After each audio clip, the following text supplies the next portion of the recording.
Enérgico discurso del presidente Joe Biden, opacado por una palabra incómoda para referirse a la migración irregular. La polémica expresión ha recibido críticas de activistas proinmigrantes. Expresidente de Honduras, culpable de narcotráfico. Juan Orlando Hernández podría pasar toda la vida en prisión por encabezar un narcoestado. Pasajeros y tripulantes en peligro por los múltiples percances en aviones. Encienden las alarmas de las autoridades federales sobre la seguridad aérea. Victoria para la política migratoria de la administración Biden.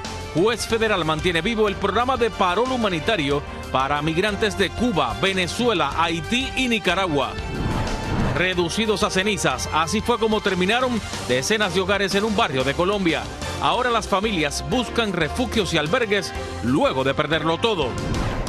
Con gritos y consignas de frustración por la indiferencia de las autoridades, miles de mujeres salen a las calles en México para denunciar la violencia que diariamente amenaza en sus vidas. Así iniciamos cierre de edición.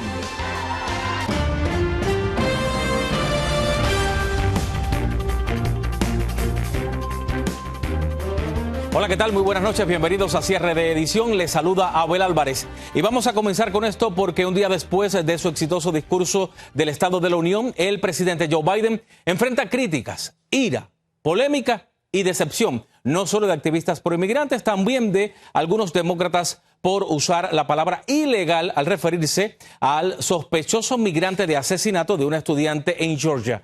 Dayanis López nos amplía sobre esta controversia. Dayanis, buenas noches. Abel, muy buenas noches. Y esta acción del presidente de utilizar este lenguaje tan deshumanizado ha causado todo tipo de reacciones, tanto a favor como en contra. No obstante, también es contradictorio para la administración Biden, ya que se trata de una palabra que los mismos demócratas han luchado por quitar como referencia a los inmigrantes indocumentados.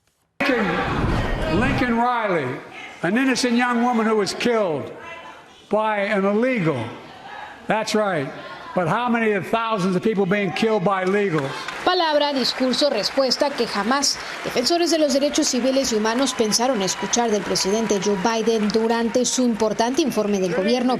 Haber utilizado ese término derogatorio que nos rebaja gravemente la imagen y el valor de la comunidad inmigrante que ha luchado tanto porque se reconozca su dignidad. El uso de este término ofensivo ocurrió cuando el mandatario tuvo un intenso intercambio de palabras con la congresista Marjorie Taylor Greene, republicana por Georgia y defensora de Donald Trump, quien vestía incluso de rojo y portaba unos pins con el nombre de la estudiante asesinada por un presunto inmigrante y le gritaba al presidente: "Di el nombre de Laken Riley, quien fue asesinada por un ilegal".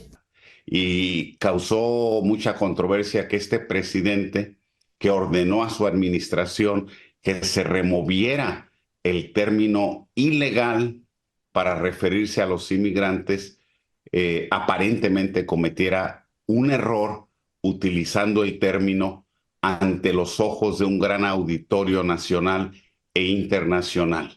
No obstante, a meses de su reelección y presionado para implementar nuevas restricciones fronterizas ante el número récord de personas que han cruzado entre Estados Unidos y México, todo parece indicar que el mandatario está adoptando una retórica más dura contra los migrantes. Ante esto, congresistas demócratas también reaccionaron. Por ejemplo, el representante Joaquín Castro dijo en redes sociales: "La retórica que el presidente Biden utilizó esta noche se acercó peligrosamente al lenguaje de Donald Trump, que pone una diana para tiro al blanco en las espaldas de los latinos en todas partes". Adicionalmente, la congresista demócrata Ayanna Pressley señaló: "Así como no deberíamos estar implementando la política republicana, no deberíamos estar repitiendo la retórica republicana". Mientras tanto, hay otros representantes que criticaron el término ilegal, pero aprobaron su uso en respuesta a los representantes MAGA. Y el equipo de campaña de Biden sostuvo que este supuesto incidente no afectaría sus intentos por llegar a los votantes latinos y a otras comunidades no blancas que forman parte de su base demócrata. Ahora bien, activistas proinmigrantes que llevan décadas luchando por una reforma migratoria y mejores tratos para la comunidad indocumentada temen que ahora será aún más difícil encontrar mejoras para los inmigrantes, con esta postura más dura de la administración de Biden hacia los inmigrantes. Gracias, Dayanis. Por otro lado, este viernes el presidente Joe Biden amenazó el futuro de la aplicación TikTok en el país. Biden dijo que firmaría el proyecto de ley que busca prohibir la popular red social si el Congreso lo aprueba. El proyecto bipartidista fue propuesto por el Comité de Energía y Comercio de la Cámara de Representantes, quienes alegan preocupaciones de espionaje chino, manipulación y manejo de datos. La propuesta será votada en el Pleno la próxima semana. Por cierto, los demócratas de la Cámara de Representantes propondrán la regla George para evitar que los legisladores expulsados regresen. El representante Richie Torres lidera esta iniciativa después de que George Santos, quien fue expulsado del Congreso, apareciera sorpresivamente en el discurso del presidente Biden sobre el Estado de la Unión y anunciara su candidatura para buscar nuevamente un puesto en el Congreso. Este viernes el Senado aprobó un paquete de gastos de 460 mil millones de dólares para evitar el cierre del gobierno. Los legisladores aprobaron 6 proyectos antes de la fecha límite a la medianoche de este viernes para financiar el gobierno hasta el mes de septiembre. Ahora pasa al escritorio del presidente Joe Biden para su aprobación final. Vamos a Nueva York, en donde el expresidente de Honduras, Juan Orlando Hernández, fue encontrado culpable de narcotráfico en una corte federal de Manhattan. Nuestra corresponsal, Ángela González, tiene el reporte y las reacciones. Un jurado en Nueva York encontró culpable por unanimidad al expresidente hondureño Juan Orlando Hernández de los 3 delitos relacionados con narcotráfico y porte de armas de los que había sido acusado. Él enfrenta ahora una condena mínima de 40 años a cadena perpetua. Su abogado, Raymond Colón, apelará la sentencia. Obviamente él mantiene que es inocente. Es triste que las palabras de narcotraficantes, maleantes, psicópatas, ¿no? Es lo que usa los Estados Unidos en términos de acusar a alguien y condenarlos. El abogado además dijo que la familia del exmandatario que se encuentra en Honduras podría estar en peligro. Lo que más que le preocupa es la seguridad de su familia, ¿no? Orando y con los ojos aguados, Juan Orlando Hernández sostuvo su inocencia hasta último minuto. Afuera del Tribunal Federal del Distrito Este de Manhattan, donde se celebró el juicio, un grupo de hondureños celebraron cantando el himno nacional de Honduras el veredicto del jurado. Con la sentencia, esperan que Honduras tenga un futuro mejor. Creo que esto es un comienzo a que Honduras empiece a cambiar, porque Honduras es un país que tiene una posición geográfica muy favorable en medio de los 2 océanos más grandes del mundo y es un país que tiene potencial para salir adelante. Y lastimosamente tenemos que venir a país ajeno los hondureños a pedir justicia porque allá no existe, ya que los entes operadores de justicia, Ministerio Público, Fiscalía, Poder Judicial, siguen aún coludidos con el crimen organizado. Juan Orlando Hernández deberá aguardar a la fecha de audiencia para su sentencia, recluido en la cárcel federal de Brooklyn. Desde Nueva York, Ángela González, Noticias Estrella TV. Bueno, por otro lado, el expresidente Donald Trump pagó una fianza de casi 92 millones de dólares en el caso de difamación de E. Jean Carroll. Esto mientras apela la sentencia en Nueva York, argumentando que la indemnización que otorgó el jurado a Carroll en enero es excesiva y que debería reducirse. Trump también enfrenta otra fecha límite para pagar 454 millones de dólares en el caso de fraude civil en Nueva York. La gobernadora de Oregon, Tina Kotek, anunció que firmará un proyecto de ley para revertir la despenalización de las drogas en ese estado. La nueva legislación permitirá la confiscación de drogas en lugares públicos y establecerá penas por posesión. Sin embargo, también se enfoca en brindar opciones de tratamiento para aquellos que luchan contra la adicción. La medida surge tras un aumento en las muertes por sobredosis en el estado. La Cámara de Representantes de Iowa aprobó un proyecto de ley que endurece penas por interrupción de embarazo, desatando controversia entre opositores por vacíos en la ley HB 2575, que no deja claras protecciones en temas como la fertilización in vitro, aborto y otros riesgos de gestación. La medida castigaría hasta con cadena perpetua la muerte de una persona no nacida. Funcionarios federales de seguridad aeroportuaria presentaron un punto automatizado de control de seguridad en el Aeropuerto Internacional de Las Vegas, en donde los pasajeros no tendrán contacto con algún agente de la TSA. Vamos a Miami. Anthony Belchi nos explica en qué consiste esta tecnología. La Administración de Seguridad en el Transporte, la TSA, está probando un sistema automatizado para implementar en los controles de los aeropuertos de Estados Unidos. De esta forma, los pasajeros no tendrían que interactuar con los agentes. Una máquina revisaría la identidad y el equipaje. Lo que se quiere es como está pasando cuando uno llega del país, que es uno tiene el Global Pass. Yo llego, meto el pasaporte, me dice gracias y paso solito.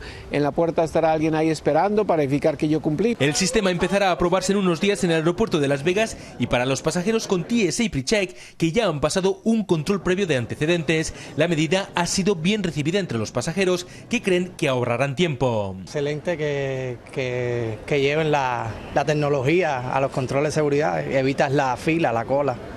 Es perfecto. El gobierno ya ha aclarado que este sistema no reducirá la plantilla de agentes, actualmente de 50.000 en todo el país. La medida evitaría la interacción física entre pasajero y oficial. Hay mucho más quejas de esa interacción que hay con el inspector que molesta a la gente, y esto es como una respuesta a esa. En lo que va de año, más de 143 millones de pasajeros han pasado por los controles, un 6% más que el año pasado. En 2023 se incautó una cifra récord de armas, casi 7.000, y la mayoría cargadas. Bueno, la tecnología va mejorando cada día, ¿no? Sí me preocupa un poco que, como siempre, encuentran una manera de... Las autoridades insisten en que este sistema no abrirá una brecha en la seguridad aérea, únicamente quieren agilizar este proceso y que no se pierda tanto tiempo en los controles. Desde Miami, Florida, Anthony Belchi, Noticias Estrella TV. Y no se vayan, aún tenemos mucho más aquí en Cierre de Edición. Al regresar, múltiples incidentes en vuelos en los últimos meses encienden las alarmas de autoridades federales. Aumenta el número de mexicanos que huyen de su tierra natal hacia los Estados Unidos escapando de la violencia. Continúa el juicio en contra del padre del adolescente responsable del tiroteo fatal en una escuela de Michigan. Le contamos todo al volver. Volvemos al aire con esto porque continúan los problemas para las aerolíneas del país. La tarde de este viernes, un vuelo de United, otro más, que se dirigía a México, tuvo que aterrizar de emergencia en Los Ángeles por una falla en el sistema hidráulico. Esto se suma a una serie de incidentes que ya tienen en alerta máxima a las autoridades federales. Vamos con Laura Ortega, que nos tiene un recuento de estos hechos. Las fallas en las aeronaves se están volviendo cada vez más frecuentes. Los incidentes que involucran aviones parecen haber incrementado con el pasar de los días. Solo esta semana, 3 aviones estuvieron envueltos en percances que pusieron en riesgo la vida de los pasajeros y sorpresivamente todos de la misma aerolínea. Este viernes un avión de United Airlines se salió de la pista poco después de aterrizar en el aeropuerto George Bush en Houston, Texas. Alrededor de las 8 de la mañana, el Boeing 737, que venía de Memphis con 160 pasajeros, rodó sobre el césped cuando salía de la pista hacia la puerta de abordaje, por lo que tuvo que ser evacuado de emergencia.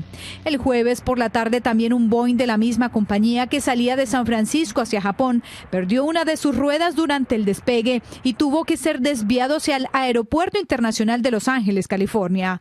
La enorme rueda causó varios daños en vehículos en el estacionamiento de empleados y por fortuna nadie resultó herido. Mientras que la noche del lunes el motor de un avión de United Airlines se incendió en pleno vuelo. La aeronave que partió de Houston hacia Florida reportó un problema mecánico que causó que uno de sus motores se incendiara minutos después del despegue. Debido a esto, el avión tuvo que aterrizar de emergencia de regreso en Houston. Tras el incidente, los pasajeros recibieron compensación por parte de la aerolínea. Ahora, tras los recientes incidentes, la Administración Federal de Aviación ya adelanta varias investigaciones. Para Noticias Estrella TV, Laura Ortega. En otros temas, juez federal de Texas mantiene el programa de parol humanitario de la administración del presidente Biden para migrantes de Cuba, Venezuela, Haití y Nicaragua, permitiendo la entrada al país de hasta 30,000 solicitantes de asilo al mes. El fallo responde a una demanda de estados republicanos que alegaron una carga económica. Se espera que la decisión sea apelada. La ciudad de Chicago reubicó a los cientos de migrantes que acampaban en sus aeropuertos luego de una investigación del Senado. Fíjese que los legisladores republicanos dijeron que los migrantes que abarrotaban los aeropuertos O'Hare y Midway ya no están tras una investigación del Comité de Comercio a la oficina del alcalde sobre los recursos federales que estaban destinando para su mantenimiento. La organización Médicos Sin Fronteras suspende sus labores en el Darién, en la frontera entre Colombia y Panamá. Esto a raíz de una orden del gobierno panameño. La medida se debe a la falta de un convenio vigente entre la organización y el Ministerio de Salud de Panamá. La suspensión preocupa por el impacto en la atención médica de los miles de migrantes que atraviesan la selva del Darién en su ruta hacia Estados Unidos. En los últimos años ha aumentado el éxodo de mexicanos hacia Estados Unidos. La creciente ola de violencia en el vecino país obliga a más personas a dejar atrás su tierra natal. Vamos a Tijuana. Vicente Calderón tiene los detalles. En la frontera se refleja la estrategia de seguridad del gobierno mexicano. Hay mucha delincuencia allá en Guerrero, y lo que pasa es que como a mi tío, los hermanos de mi papá los mataron a los dos. Y pues yo ya no tenía que estar ahí. Leodegaria es una de miles de mexicanos desplazados de sus comunidades por la violencia provocada por el crimen organizado. A la gente es mala, nadie los agarra. Los cárteles mexicanos controlan territorios en varios estados de la República. Hacen alarde de sus crímenes, poder y armamento. Todos los pueblos que fueron desplazados regresen a sus comunidades. Hasta 2017, la tendencia de nacionales de México detenidos en la frontera sur estadounidense iba a la baja y rondaba los 100,000 encuentros anuales. Empezó a subir en 2018 y para el 22 superó los 224,000. Este 2024 ya sobrepasa los 202,000 en apenas unos meses del año fiscal. Esta nueva migración de mexicanos ha sido calificada por algunos analistas como el éxodo del miedo. Es el efecto que tiene la violencia.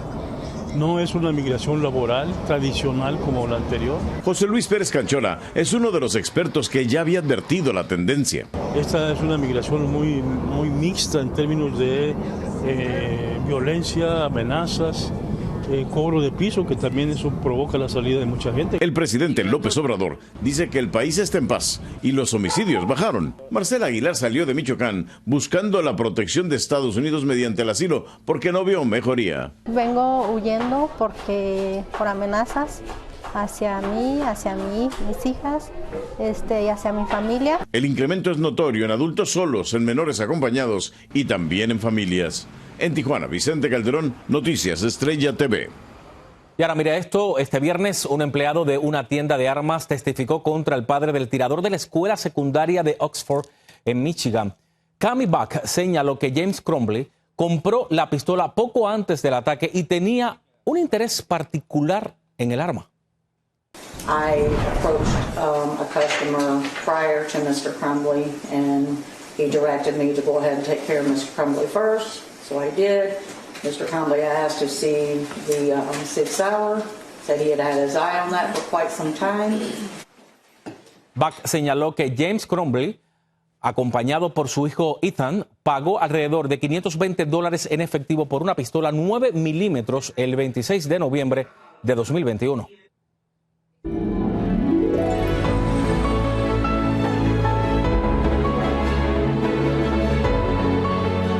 Bueno, en este Día Internacional de la Mujer vamos a Los Ángeles, en California, a conocer la historia de Lilian Meneses, una mecánica automotriz que desafió los estereotipos y hoy se consolida como una de las mejores en el sistema metro de la ciudad y todo un modelo a seguir.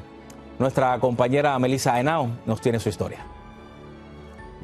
Después de ver a los muchachos hacer el trabajo, tú dices, me interesa lo que están haciendo, yo creo que puedo hacerlo. Y no se equivocó. Lilian la hizo. Decidió dejar de limpiar los buses para convertirse en quien los reparaba. Sin saberlo, ella desde muy pequeña tuvo las primeras instrucciones, enseñanzas que hoy la ponen de igual a igual con el resto de sus compañeros hombres. Mi papá no tuvo niños, éramos todas mujeres, regularmente cuando él necesitaba arreglar cualquier cosa del carro o X cosa, decía, pásame esto, y tú te quedas mis hermanas y yo quisimos aprender para que pues prácticamente no dependas de alguien. Sus hijos la inspiran. Ella los tiene presentes en su estación de trabajo, en donde además guarda todas sus herramientas color rosita que le dan el toque femenino a este lugar. Después de que empiezas tú a hacer el trabajo y te das cuenta de que no es tan difícil, dices tú, oh, piece of cake. Caminar con Lilian en medio de esta estación es sentir el respeto y la admiración de sus compañeros, en quienes ha encontrado apoyo, pero que también en algún momento le hicieron dudar de su pasión. Muchas de las veces cuando llegas a estas posiciones, los muchachos, muchos te quieren ayudar y muchos no, pero la mayoría creen que como eres mujeres, como somos mujeres, creen que lo que tú quieres es que ellos te hagan el trabajo. Y lo que les tienes que demostrar es que sí puedes hacer el trabajo. Y sí, 2 veces sí estuve casi dispuesta a decir, ¿sabes qué? Ya tiro la toalla, ya no, me regreso a hacer lo que estaba haciendo. Pero su tenacidad y el no haberse rendido hicieron que, o arriba del bus o debajo de él, Lilian se convirtiera en una mujer inspiradora que se aferró a sus sueños, los cumplió y además abrió caminos a otras mujeres a las que hoy les habla con confianza. Que no se sientan intimidadas, sí se puede hacer. Y yo creo que nosotros las mujeres que hemos abierto el camino para las otras, es posible. 16 años después, Lilian es un referente, una de las 2 mecánicas de autobuses del sistema de Los Ángeles, un ejemplo, la muestra de que los sueños sí se cumplen y que las barreras en muchas ocasiones solo están en la mente. En Los Ángeles, Melissa Henao, Noticias Estrella TV. Bien por Lilian y su familia. Por cierto, en la segunda media hora de su noticiero nacional cierre de edición, en este Día Internacional de la Mujer, platicaremos frente a frente con Angélica Salas, directora ejecutiva de Chirla, una mujer ejemplar que es un ícono en la lucha para proteger los derechos humanos de la comunidad inmigrante en el país. Esto y más al regresar. Vamos a una pausa. Con multitudinarias marchas, México conmemoró el Día Internacional de la Mujer. A 2 meses de la violencia sin control en Ecuador, el presidente Daniel Noboa extiende el estado de excepción por 30 días.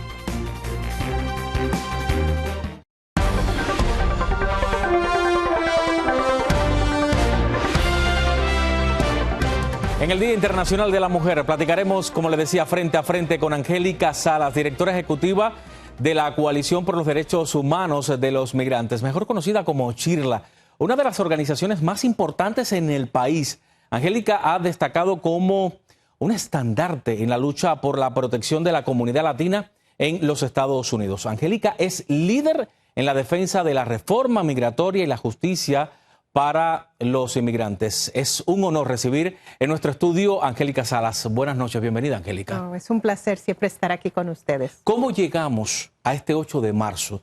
Sobre todo un día importante para el mundo y sobre todo no solo para las mujeres, también para los hombres que apoyamos a las mujeres.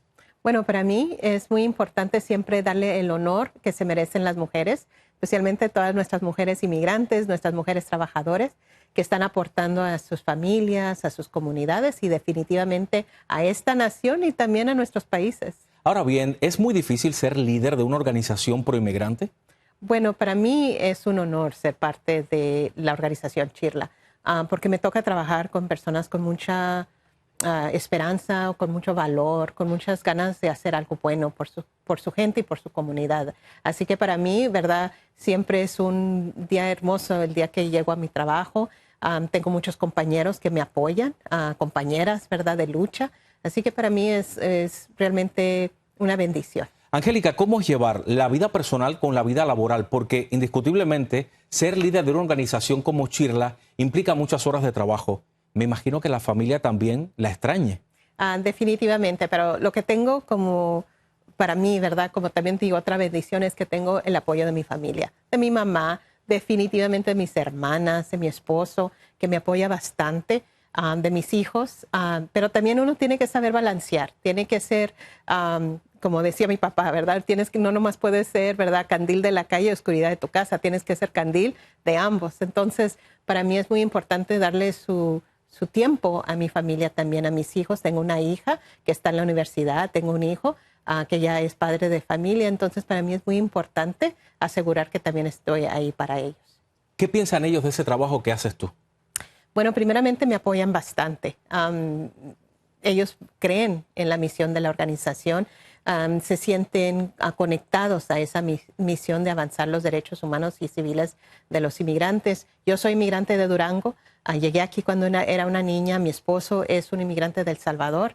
Entonces, ellos ven nuestra lucha en nuestras propias vidas. Así que nos apoyan bastante y yo me imagino, ¿verdad?, que en el futuro pues van a seguir haciendo también lo que les toca para mover la justicia social. ¿Cuántos años en esta lucha por los inmigrantes? Bueno, he trabajado en Chirla ya por 29 años. Este año son 29 años. Comencé cuando tenía 24.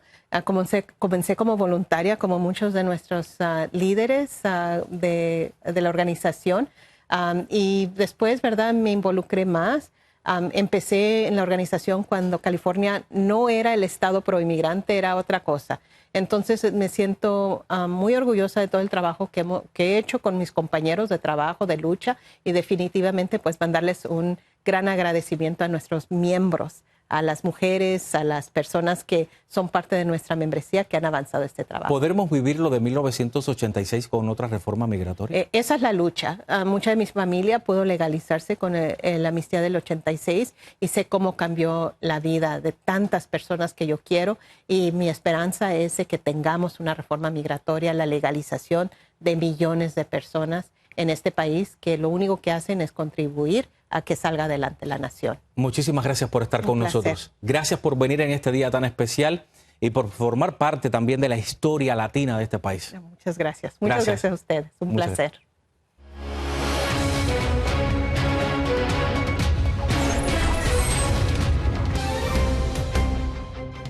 Vamos al número 5 en nuestro diario conteo latinoamericano. Este 8 de marzo, como ya sabes, Día Internacional de la Mujer, México se vistió de morado. Miles de mujeres colmaron las calles de la capital del país para conmemorar esta fecha y alzar su voz contra la violencia de género. Arturo Vega nos tiene los detalles de lo que pasó. Sus consignas son de hartazgo a la indiferencia de las autoridades. Son gritos de frustración por la violencia que viven en las calles e incluso al interior de sus casas.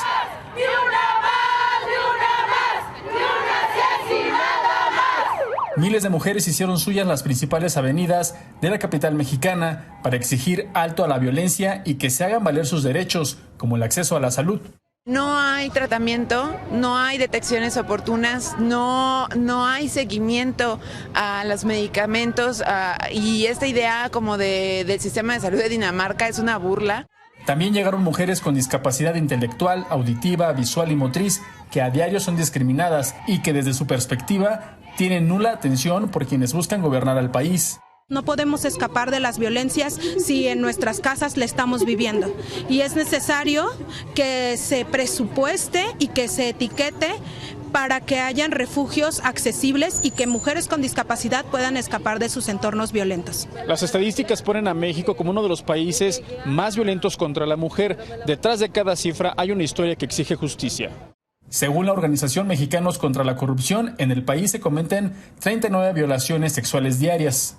Tuve una situación de abuso en la que fui violada, entonces fue el punto, yo creo que de decir que quería venir a luchar y a gritar y a manifestarme. Sufrí violencia física, psicológica, verbal, en donde mi agresor fue respaldado por su familia. Las autoridades desplegaron a 2.300 policías mujeres para vigilar la marcha. Sin embargo, la protesta también se radicalizó, pero fueron más quienes alzaron la voz pacíficamente. Desde la Ciudad de México, Arturo Vega Vivanco, Noticias Estrella TV. Óigame, el secretario de Estado de Estados Unidos, Anthony Blinken, instó a Hamas a aceptar un alto al fuego para permitir la entrada de ayuda humanitaria a Gaza, la liberación de rehenes y allanar el camino para una solución duradera al conflicto. Esto viene después de que el grupo militante palestino abandonara las negociaciones en el Cairo, supuestamente tras negativas de Israel a nuevas peticiones del grupo rebelde. 5 personas perdieron la vida y 10 resultaron heridas en Gaza cuando fueron impactadas por paquetes de ayuda humanitaria lanzados desde el aire. Esto después de que los paracaídas que sujetaban las cajas no se desplegaran correctamente. El incidente ocurrió cerca de un campo de refugiados y entre las víctimas hay varios menores de edad.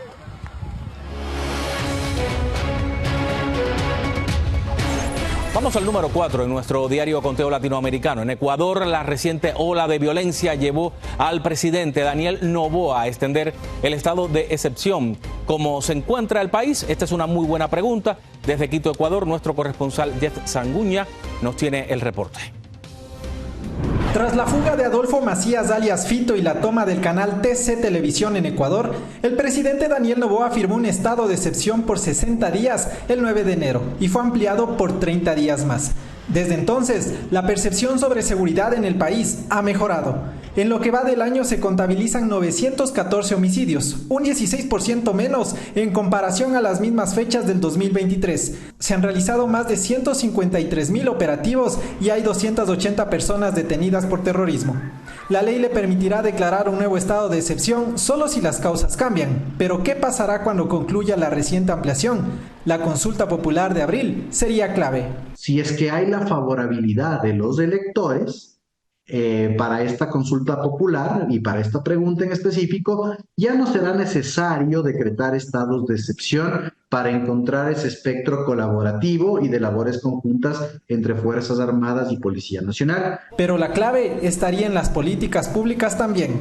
En estos siguientes 30 días se seguirá haciendo la contención, pero el Estado se ve obligado a tomar ya medidas. ¿Qué tipo de medidas? No de contención ni emergentes, sino políticas públicas en materia de seguridad. Otro factor que tiene el gobierno para enfrentar la inseguridad está en la recaudación por el incremento del IVA del 12 al 15%, que empezará desde el 1 de abril. El dinero será destinado a la lucha contra el crimen organizado. Pero en Ecuador, ¿cómo ve la gente el trabajo del gobierno de Noboa? O sea, siento que la parte de seguridad se ha cambiado un poco. Sin embargo, hay otras cosas que todavía no se han tomado en cuenta. Hablaban mucho sobre el fenómeno del niño, sin embargo, no se está haciendo nada en las ciudades donde está hecho pedazos todo eso. Creo que Daniel Noboa está literalmente solo sentado en su trono y no ha hecho nada. Aunque hay criterios divididos, la aceptación del presidente Noboa supera las fronteras. Según la encuesta de la Consultoría Interdisciplinaria en Desarrollo CID de Costa Rica, Noboa tiene un 82% de aceptación entre los mandatarios de América Latina. Solo lo supera Nayib Bukele de El Salvador. Los resultados de la consulta popular serán claves y los ecuatorianos tendrán que decidir el próximo 21 de abril. Desde Quito, Ecuador, para Noticias de Estrella TV, soy Jeff Sanguña. Bueno, no se vayan, aún tenemos mucho más aquí en cierre de edición. Al regresar, vaqueros esquiadores se le dan un nuevo giro a 2 deportes extremos. Un incendio arrasa con el patrimonio de decenas de familias en la capital mexicana. Tenemos las imágenes. Óigame, y a continuación las noticias y las imágenes más impactantes del día con Laura Ortega. Laura. Hola, a ver, muy buenas noches. Vamos con las noticias que están dando de qué hablar. En Wisconsin, un camión impactó un autobús escolar con 34 niños a bordo. El video muestra cómo el camión se pasa la luz roja y choca con el autobús que venía pasando frente a él. 8 de los estudiantes resultaron heridos, 34 más con heridas graves y leves. Uno de ellos tuvo que ser llevado al hospital, pero aún no se ha dado a conocer si levantarán cargos al chofer del camión. Y en Leadville, Colorado, entusiastas del rodeo y del esquí decidieron fusionar los dos deportes y formar uno que se llama Esquijor. La competencia de este deporte de invierno extremo se celebra cada año y es adrenalina pura. Los jinetes y los esquiadores dicen que las fracturas y los accidentes no son raros en estas escalofriantes carreras. Y en la Universidad de Cambridge, una activista pro-Palestina roció pintura roja y cortó el retrato de Lord Balfour, exministro de Relaciones Exteriores británico, que escribió en 1917 la política que apoya el establecimiento del Estado judío en Palestina. La activista alega que esto fue lo que inició la limpieza étnica de Palestina, desencadenando guerras y el éxodo.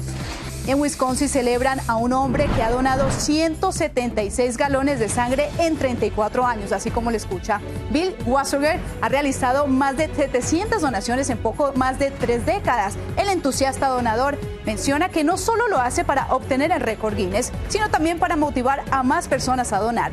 Para celebrar esta heroica generosidad, la Cruz Roja reunió 35 baldes de 5 galones para mostrar visualmente lo que significa donar esta gran cantidad de sangre. Así terminamos las noticias más impactantes del día. Feliz fin de semana.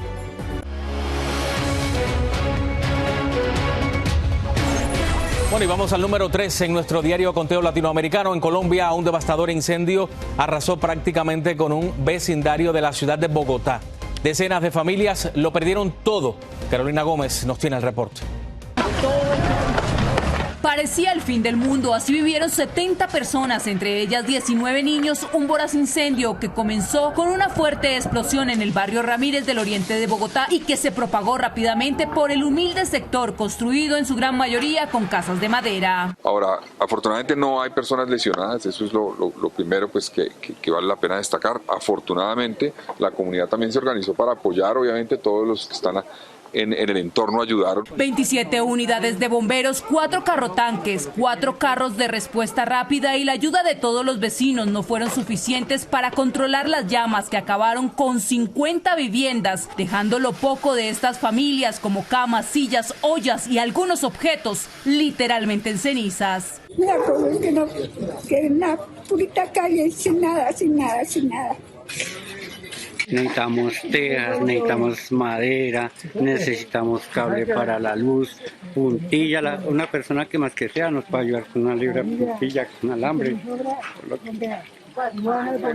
La alcaldía de Bogotá suministró kits de aseo, de cocina y ayudas alimentarias, pero por ahora la necesidad más apremiante para estas familias damnificadas es lograr un techo donde pasar la noche. Esta parte de hábitat es lo que viene ahorita, ¿sí?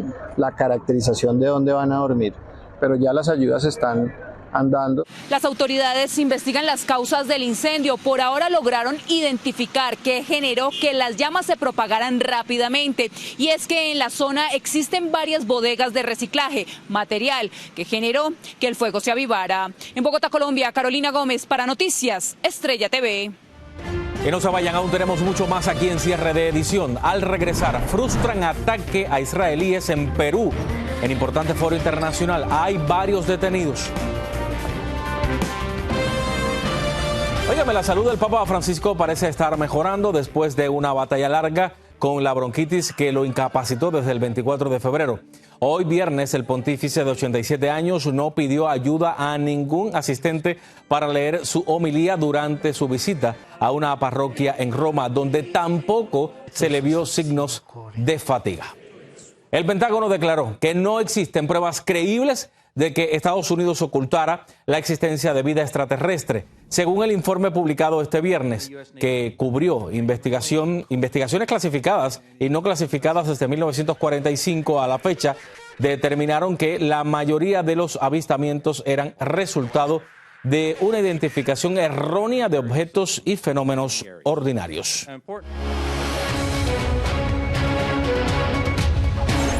Bueno, vamos al número 2 en nuestro diario Conteo Latinoamericano. Capturan en Perú a 2 sospechosos de planear ataque contra ciudadano israelí. Los acusados son 2 ciudadanos peruanos, uno de ellos también con nacionalidad iraní, que planeaban realizar el ataque durante el Foro de Cooperación Económica Asia-Pacífico, programado para celebrarse a finales de este año en Perú. No se vayan, aún tenemos mucho más aquí en cierre de edición. Al regresar, escalada de violencia en Haití, satura los hospitales y amenaza con colapsar el frágil sistema de salud. Le contamos.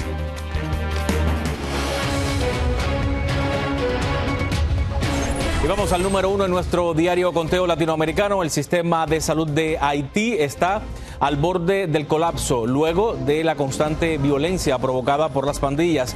La Agencia de Asuntos Humanitarios de la ONU advirtió que no hay suficiente personal ni infraestructura médica para tratar a pacientes ni heridos por los ataques. La situación empeora ahora que las pandillas también tomaron el control del puerto principal, donde llegaba casi toda la ayuda internacional.